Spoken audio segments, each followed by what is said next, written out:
Chapter 26. The law of allowance is the most difficult of the three active or dynamic universal laws to accept as necessary and to practice. It is essential to understand the law of attraction in order to apply the law of allowance. The composite of thoughts, opinions, and attitudes of each individual generate the experience patterns of living. Through the flow of daily experiences, these are filtered through this composite of each one's total collective experience. In this way, the pattern or matrix is in a dynamic and fluid process. When attitudes and opinions are deliberately programmed within a limited set of rigid guidelines, the activity level of the total pattern of experience begins to slow. The key is the word deliberately. This means that the guidelines are imposed, not by the individual through knowledge experienced into wisdom, but by the beliefs imposed on the individual by those he/she considers outside authorities.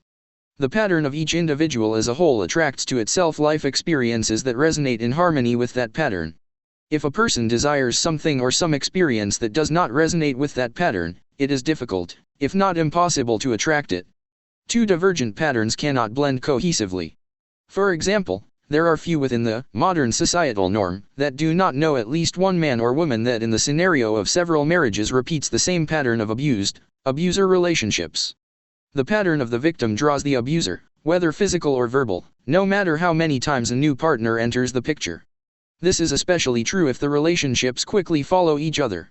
The pattern of experience is held in place by the thoughts, attitudes, and opinions that are at the basis of self-awareness. The victim desires to be rescued. Someone or some event must come and change their life. If, however, there is time taken to consider and contemplate the elements of the situation resulting in changes of attitude and opinion, knowledge to wisdom, the pattern of experience can change. The tragedy of religious teachings of an outside primal source as a personified rescuer is that it not only instills a victim consciousness, but also feeds it. A victimized personified deity hanging on a cross as a status of veneration draws to those believers what they venerate, the victim experience. If poverty is venerated, poverty is attracted. If hard work is venerated, then life will be filled with hard work. If killing is venerated, then death is attracted.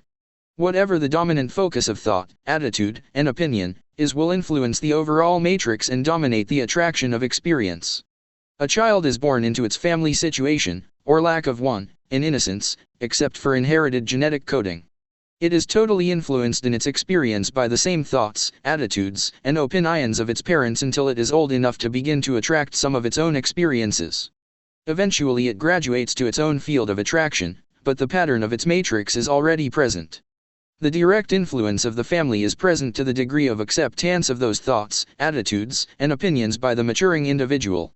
The physical attributes present also contribute to the attitudes that develop during the maturation process. Parental, teacher, and peer influences all play their part.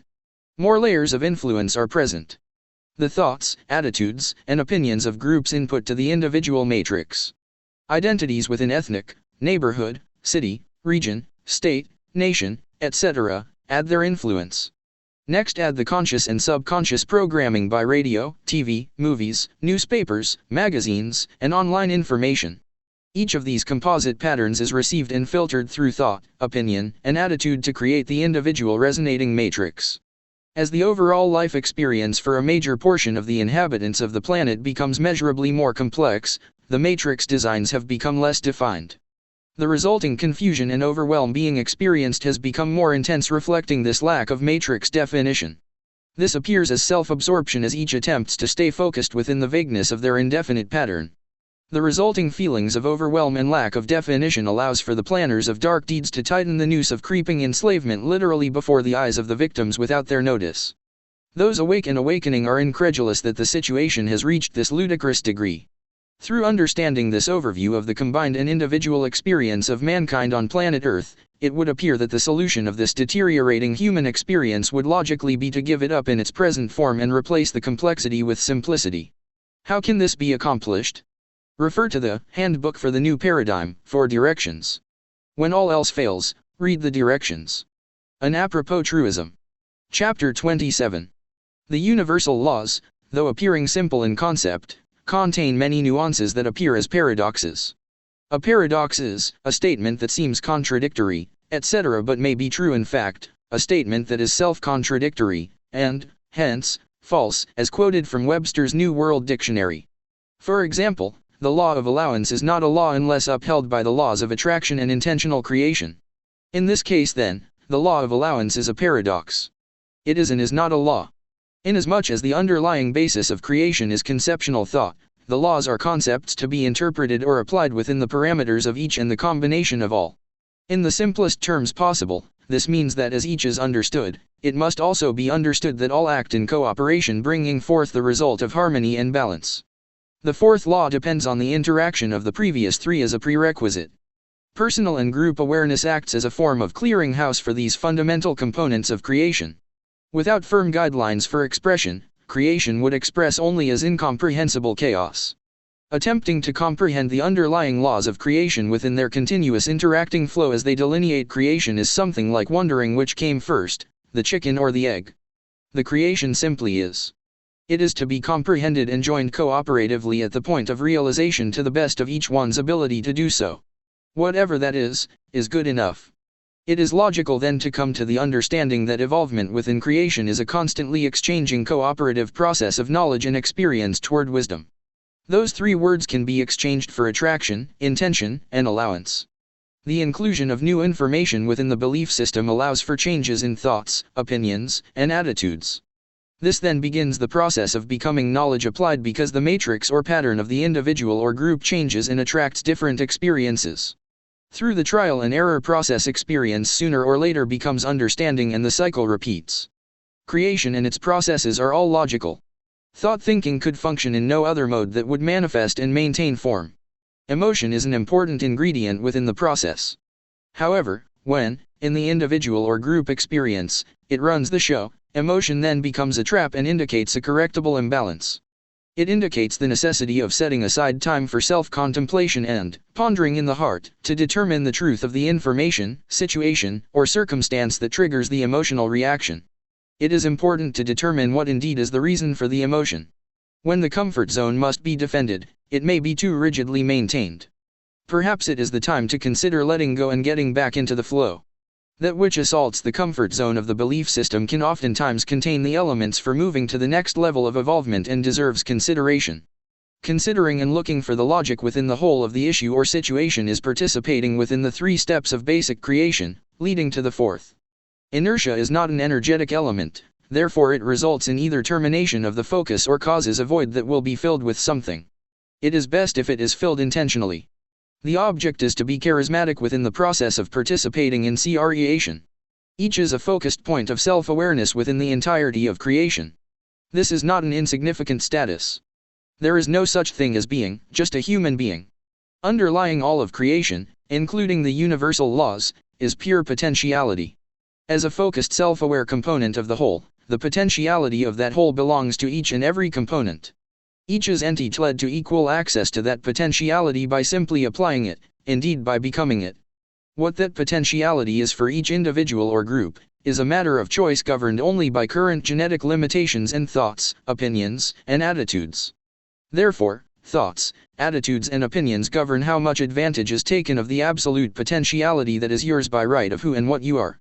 Those that have progressed beyond the earth experience by availing themselves of this opportunity to become have been called gods. That which they have done, you can do also and more. It is your already owned entitlement. It is time to stop listening to the falsehoods of the need to wait until after death to claim your heritage. Is yours now, and always has been. The knowledge of who and what you are allows you to apply the laws by which you were birthed into the creational flow, and to become your dreams. It is your right to live life abundantly. Among the nuances of the application of the laws is the necessity to understand that it is necessary to live within the laws. It is within the law of allowance that it is appropriate to discuss abundance and luxury. A dictionary often contains much wisdom and is most helpful in reaching greater understanding. According to Webster's New World Dictionary, abundance is great plenty, more than enough. Luxury is the enjoyment of the best and most costly things, anything contributing to such enjoyment, usually something not necessary. Therefore abundance is living within the law of allowance, for it allows all to also live in abundance. Luxury encompasses living in extraordinary abundance. It is also very important to emphasize that abundance is not necessarily the same thing to each becoming focus of awareness. It is the responsibility of each one in the process of becoming to manifest their life experience within their own ability to function within the laws. However, It is not within the laws to take another's abundance to add to your own. Cooperation is the keynote and competition is the death knell of progress. Does that mean it's unfitting to win a race or participate in athletic events or to be better at something than others? Of course not, it is just that the perspective is required to fit within the application of the universal laws. This is an example of the paradox principle that can easily become a trap. The path of becoming is like your game of golf, not at all predictable in every aspect or the ability to always repeat success. Therein lies the challenge and the fascination of the game. In the game of life, there is no dropping out. Once focused into awareness, the game is ongoing. It may change playing fields, but it keeps on keeping on. It is much easier to play if that concept is firmly held in mind. The more playful the attitude and the greater the sense of humor that is brought into the process, the easier the passage through becomes. Indeed, those who have trod the path before you laugh well and frequently. Try it, you will like it. End chapter 27.